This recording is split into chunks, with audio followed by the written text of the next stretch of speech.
I'd like to take you, as the subtitle of my talk is From Cell to Psyche.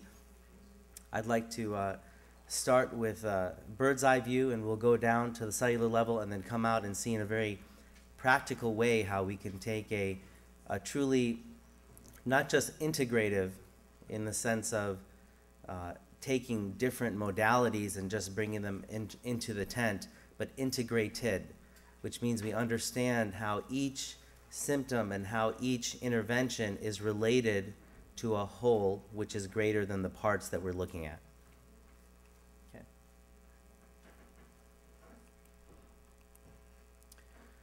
So part of the bird's eye view is I'd like to talk about 4 paradigms of human healing. We'll talk about the psychosomatic aspects of illness, review the physiologic mechanisms of psychosomatic interaction, learn additional modalities incorporated into allopathic or standard treatment regimens. So there's a quote by Hippocrates. He said, it is more important to know what sort of person has a disease than to know what sort of disease a person has, which is really a profound thought. So in this context, for me, integrative medicine is the past and the future of a healing tradition which emphasizes prevention over treatment and well care over sick care, and views illness in the context of the person's psychospiritual condition and their place within their family dynamic and their community dynamic as well. So first we'll talk about some paradigms and ways of understanding what is the body that we live in and what is our experience as a human being. So the most basic and the strongest paradigm in the traditional medical model is the biological one. And these systems view the body in terms of biological processes and attempt to alter it through various constitutive means, receptor modulation, etc. So when we talk about healing systems that are biological in nature, of course we have allopathy, or what we would call standard Western medicine, although Western is no longer really an appropriate term because it's practiced all around the world. Osteopathy has an aspect of this.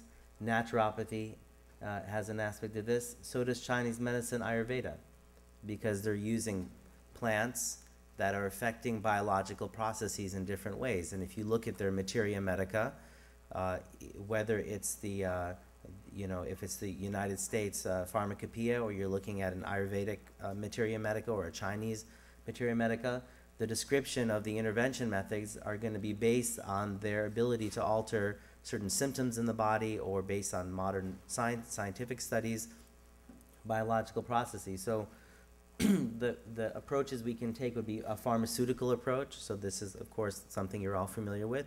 This is usually a single active compound which has a single effect on a single receptor. We have medicinal plants in the various other forms that could be used as well. So the second way you could look at the body is through a mechanical paradigm, because the body not only exists as a bag of cells. We're not just a bag of bones and muscles, but we have a structure, a skeletal structure, and we have function. So there is poetry in motion, if you will. And so the mechanical viewpoint will look at illness from a neuro-musculo-skeletal viewpoint, and we'll use physical manipulation techniques to alter the structure of the body and the impairment or overstimulation of certain functions. So again, we see osteopathy come up again. Craniosacral manipulation is really not a system, it's an out-branch of osteopathy. But myofascial release, physical therapy, occupational therapy, speech therapy, chiropractic, these are all systems that rely on various manipulation techniques and interventions. But of course, we want to also realize that certain disciplines within surgery, of course, rely on altering, relieving some type of mechanical impingement or dysfunction, as well as massage and active and passive movement therapies. So the third paradigm of healing, which is one that we could consider nutritional, and we just had an excellent introduction. So this is looking at the role of deficiencies and excesses in particular nutrients in disease and health states. And you can also, I didn't put this in the slide, but from the work that I do, which is called endobiogeny, which is really heavily based on looking at how the endocrine system manages adaptation and function in the body.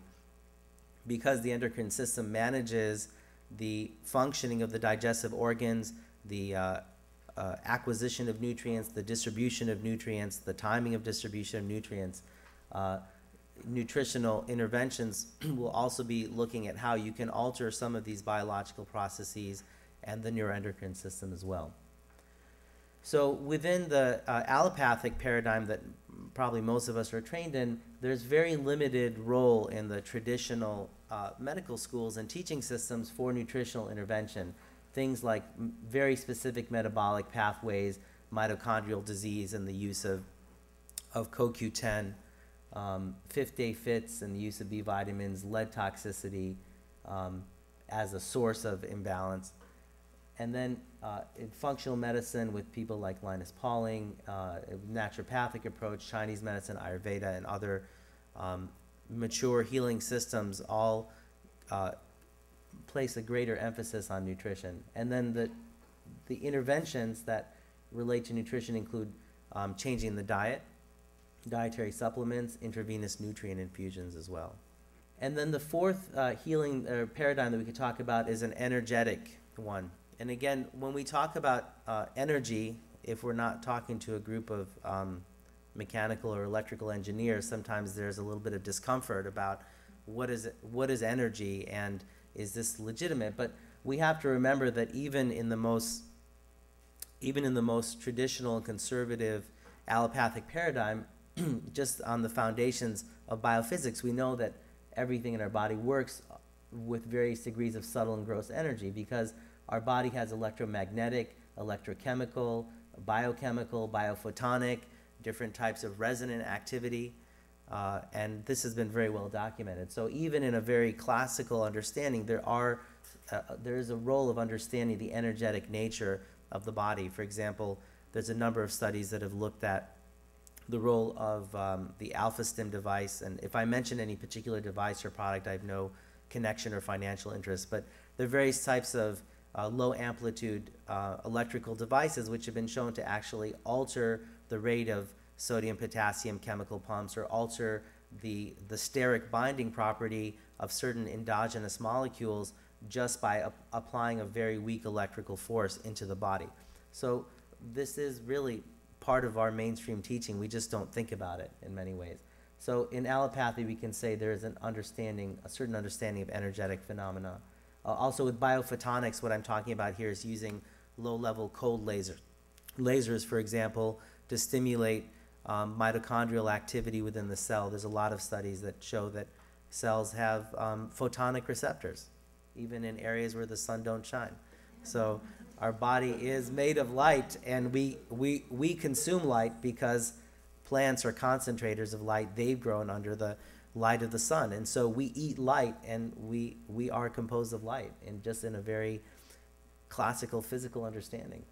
But homeopathy, in my opinion, and I think in the opinion of most homeopaths, really is an energetic form of medicine, because homeopaths in the classical sense are not working on changing a specific receptor activity.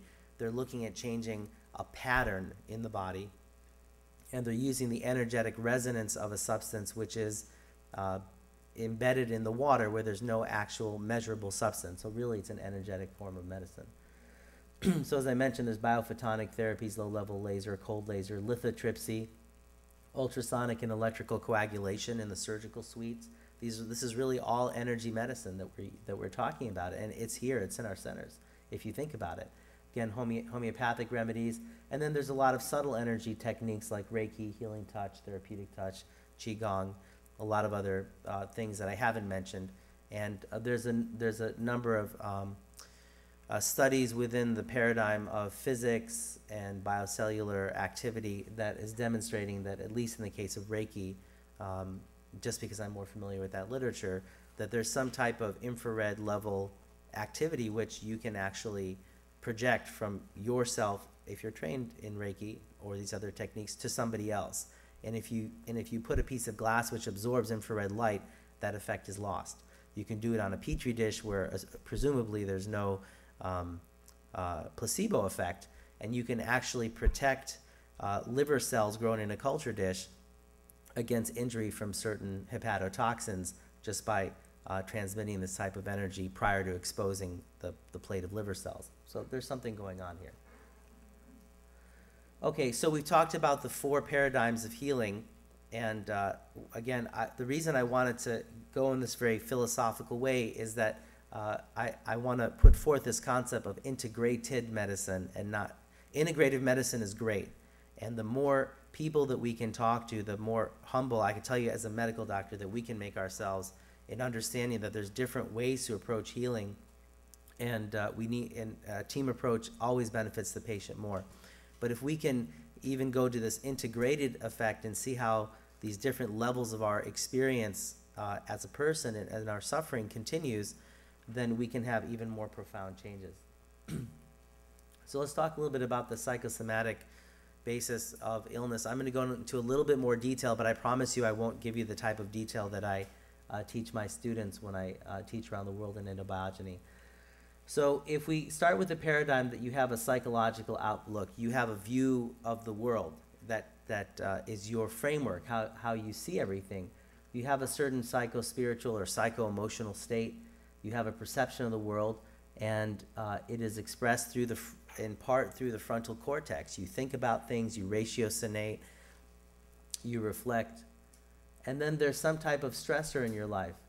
And there can be a psychological stressor, and this is perceived consciously through the frontal cortex, and this can, through a series of positive or negative experiences, again, alter your perception.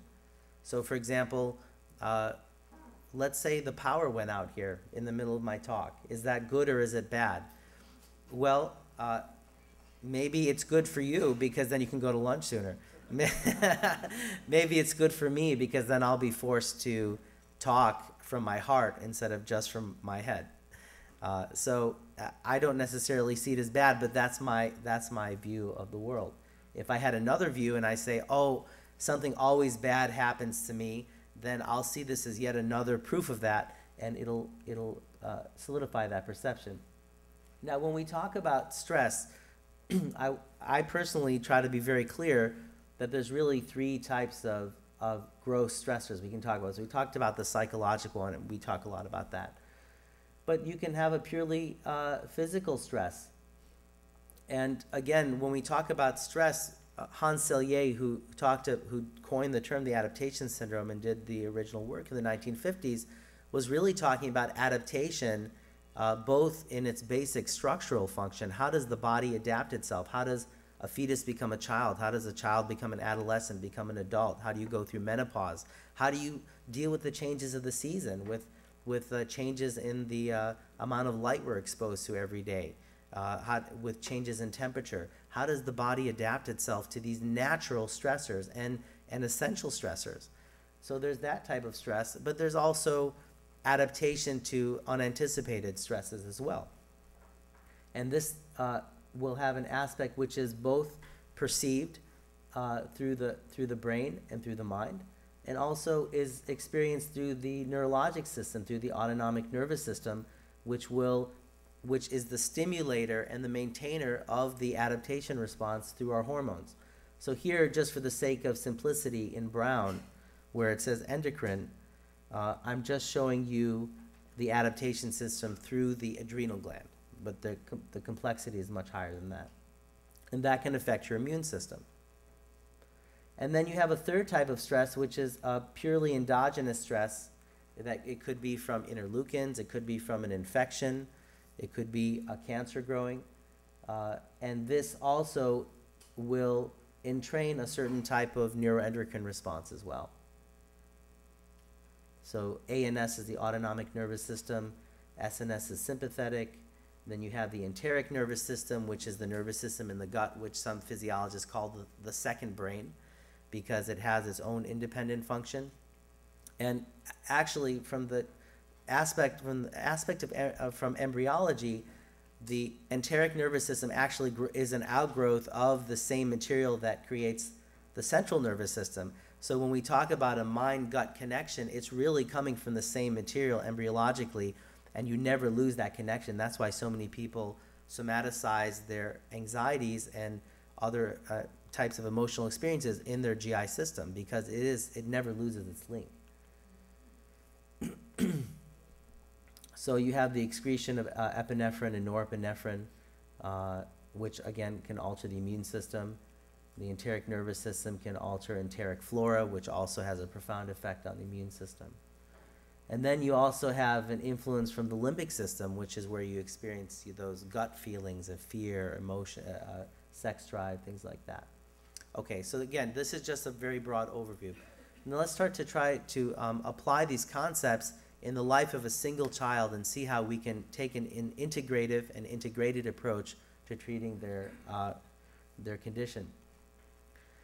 So there's a number of studies that have shown that the intrauterine and peripartum environment from the standpoint of emotions and nervous system of first the mother, the maternal-fetal unit, and then the child, once they're born, has profound and lifelong effects on the responsiveness of the neuroendocrine system. So for example, a study that was conducted by the National Health System in England looked at children born who were conceived and carried during the war years of World War II. And they followed them for 50 to 60 years.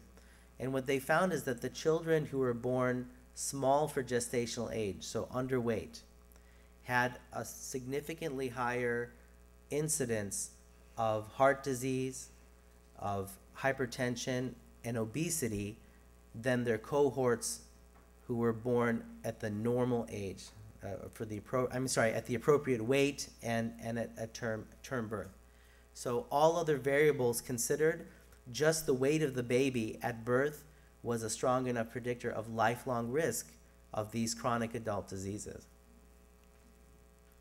A number of studies have also shown that infants in the NICU, for even if they're born term or premature, continue for up to 18 months to continue to have intensive care type of physiology even after they've left the intensive care unit. So this formative experience within the intensive care unit continues to alter their neuroendocrine system. And then also there's some excellent work that was done right here in San Diego at Kaiser with the Adverse Childhood Events, or the ACE survey, which found that the greater the number of adverse childhood events, be it divorce of a parent, suicide of a parent, sexual abuse, physical abuse, emotional abuse, are the strongest predictors to date that have been found for lifelong risks of depression, of a child growing up and committing suicide, of having an unstable marriage, of having chronic obesity and profound obesity, morbid obesity, and difficulty losing weight. So when we look at, if we ask ourselves, okay, so there's an alteration in the nervous system, in the endocrine system, does that really affect people's diseases? Is there really a psychosomatic basis to either the creation or the persistence or the exacerbation of disease? And the answer is there's a number of studies which support that. So again, a number of studies have found that Crohn's disease can be exacerbated by certain emotional factors and psychological states and paradigms, if you will, and asthma and seizures as well. So acute stress or short-term stress lasting for 2 to 3 days is generally well tolerated by the body. But a chronic exposure to stress, be it a psychological or emotional, physical, physiologic, for whatever reason, generally tends to have a maladaptive response with respect to cortisol and other aspects of the endocrine system, and that's when we really start to see a lot of problems in the body. So now we're going to talk about, again, putting this all together. So we have a foundation of understanding that the body has a biological basis to its existence. It has a mechanical basis. It has an energetic basis, and it has a nutritional basis. And we have established that there is a number of lines of evidence demonstrating that there is a role for what we call psychosomatic medicine, or the psychosomatic basis of certain diseases. Okay. So I like to teach using case studies because I find that really, if you can remember a person, if you can remember a story, then you'll remember all the details in it, and the devil's in the details. So here's a typical case. Excuse me. An 8-year-old male presents with a 4-year history of asthma. The patient is admitted to the PICU once a year and has 3 to 4 emergency department visits with home discharges in addition. The mother states that she wishes something more quote-unquote natural to control her son's asthma. He weighs 28 kilograms, which is 75th percentile, and his height is 125 centimeters, which is the 25th percentile. So here we see that he has a disproportionate height to weight ratio. There's a number of mitigating factors with respect to the exacerbation of his asthma. When he was colds always seemed to make it worse.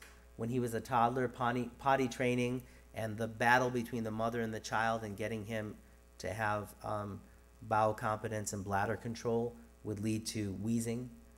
And any type of social transition like moving or losing a friend or changing schools would worsen his asthma. So when we look at his past medical history, we see that he was born at 34 weeks at a weight of 2.6 kilograms. So he was a little small, and he was born premature. The mother's father was ill with cancer during the pregnancy on the child and died 2 weeks before the patient was born at 34 weeks. So again, we have a really strong surge in maternal stress levels and expression of this stress through the adaptation syndrome and a modulation in the child's development of their neuroendocrine system. The child has had RSV bronchiolitis at 2 years of age.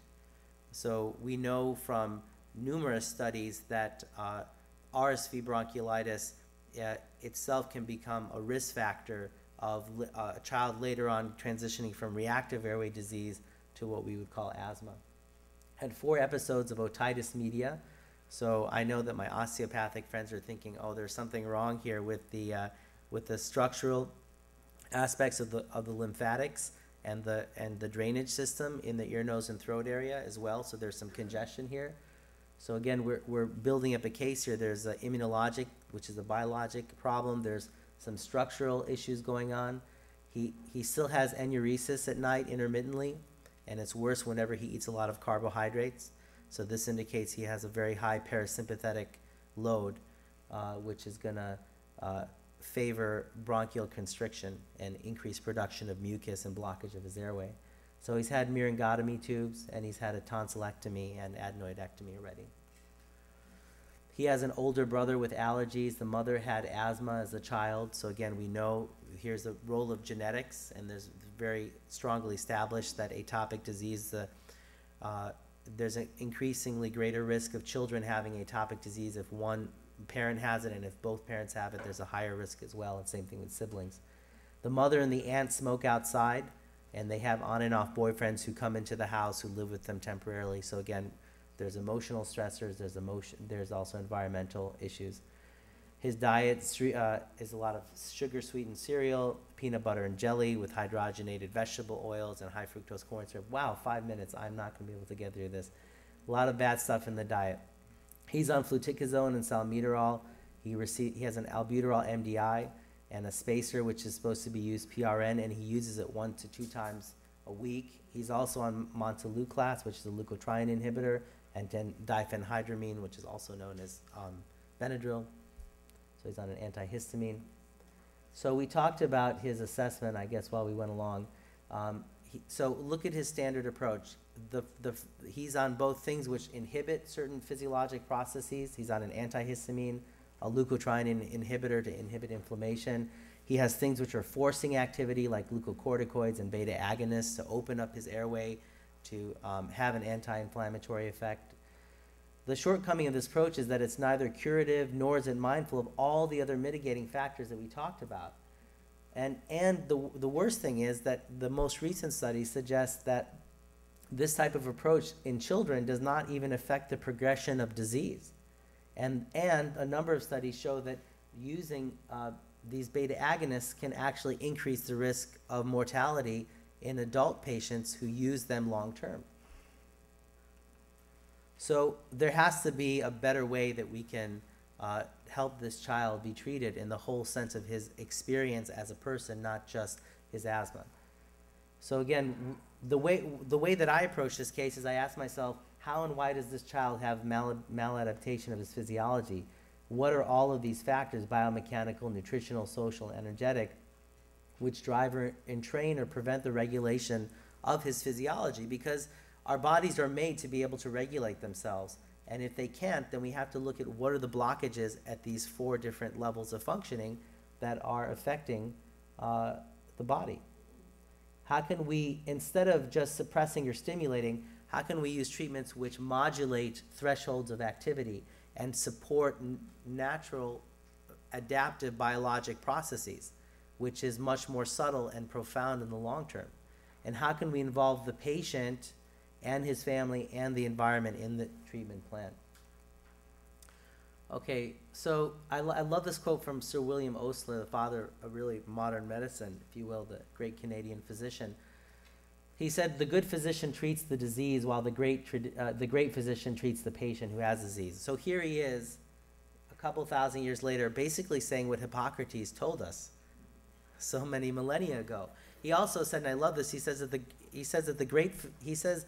the young physician uses 10 drugs to treat one condition, and the experienced physician uses 1 drug to treat 10 conditions. So that's because when you understand the underlying root cause of the many, many symptoms that people have, you need less and less interventions because you keep working higher and higher upstream in the process. So we've gone through a lot of these issues, so I want to get to the treatment. Unfortunately, I'm not going to be able to talk too much about this. I just want to show you what chronic stress does, and it's been related to all these various disorders. And in this case, we have a profound alteration of the immune system, of the autonomic nervous system, the ability to control airway patency, of the neuroendocrine system, the ability to manage inflammation and oxygen entry into the lungs, which essentially is the core issue. Okay, so unfortunately, I won't be able to animate and talk about all this. But you can see the profundity of chronic stress has in a really big picture approach of understanding various types of disorders. Okay, so what can we do to alter or enhance the immune system besides the leukotriene inhibitors, the glucocorticoids, etc.? We could use vitamin C in a dose of 20 to 40 milligrams per kilo per day, which has been shown to downregulate inflammation in clinical trials. So that's the nutritional approach. From the biological approach, we could use eucalyptus essential oil, which has been shown in clinical studies to actually reduce corticosteroid dose requirements in severe asthmatics in a 12-week randomized control trial. Again, we could also use essential oils of peppermint, clove, holy basil. There's a whole number of them that have very powerful antioxidant effects. They also have bronchodilating effects, anti-inflammatory effects, etc. When we talk about histamines, we could use quercetin. We could use essential oils of lavender and peppermint. Both of them have been shown to stabilize mast cells and reduce the degranulation and release of histamine and other inflammatory factors. From the nutritional standpoint, we could incorporate the use of bee propolis and bee pollen to modulate mast cell degranulation as well. As far as airway reactivity, we could use magnesium. It's been shown in a randomized control trial to reduce the requirement for glucocorticoids, reduce airway reactivity, asthma exacerbation, as well as the use of beta agonists. And from a nutritional standpoint, most importantly, you really want to reduce or eliminate the consumption of simple refined carbohydrates to reduce parasympathetic tone. Okay, my time's up, but my idea is not. There's ecological approach. Just give me 3 minutes, please. Okay, the ecologic approach is very, very important. You need to understand this child within the web of relationships of himself, the life within his mind, his family, his lack of control in his life, and introduce ways in which the child can have some mindfulness techniques, have a sense of control in his life. Again, stress reduction, go back to the use of essential oils. A number of essential oils have been shown to have GABAergic effects and interact with GABA A receptors, reduce norepinephrine secretion, alter cortisol secretion. We could use 5-hydroxytryptophan, 5-HTP, which is a precursor to serotonin, which 5-HTP itself has been shown to have anxiolytic effects, help with obsessive compulsive disorder, people who have difficulty with satiety, with cravings, addictions, and also with depression. From the biomechanical, this child is going to could probably benefit from various manipulative techniques. Massage has been shown to reduce salivary cortisol, increase peak flow activity in asthmatics, when it's just done 20 minutes a day for 1 month. And this would be a home-based massage, just something mom can do for the child. I should also put osteopathic manipulation, I think, would be very helpful here. Energetically, the mom could learn Reiki, the child could learn Reiki in a few years. I taught Reiki to my son when he turned 8, so yeah, this child could learn it, and the child could use it for self-regulatory behavior. It's been shown to improve salivary IgA levels and perhaps reduce that child's sensitivity to viral infections and triggering an asthma attack. Yoga has been shown to balance autonomic tone, reduce overexpression of cortisol, which has an adaptive or inflammatory effect, improve FEV1 in asthmatics, reduce the need for rescue meditation. Again, studies have shown 20 minutes a day for 40 days. The use of omega-3 fatty acids has been shown to be beneficial in reducing the incidence of asthma, actually. And I should say, if this mother had come to me as soon as the child was discharged from the NICU, I would have had her, or actually during the pregnancy, because of her strong history of atopic disease, I would have recommended that she start herself on probiotics during the pregnancy. A number of studies now in Northern Europe have demonstrated that maternal use of probiotics during gestation and for 6 to 12 months postpartum while she's breastfeeding has a significant impact on reducing the development of atopic disease in these children up to 6 years of age. So they've done a very long cohort study. So again, prevention is always worth, right, an ounce of prevention, pound of cure. Okay, so to wrap things up, we're much more complicated than just the biomechanical model would suggest. To promote optimal healing, we should consider using safe and effective therapeutic modalities. The most compelling reason to go beyond the pathophysiologic model of disease and treatment is not because it is nice or because it is natural, but because it is the approach that best reflects the complexity of the human condition and because it is effective at the end of the day. And these modalities, as I mentioned, are biologic in nature, manipulative, nutritional, and energetic. Thank you very much.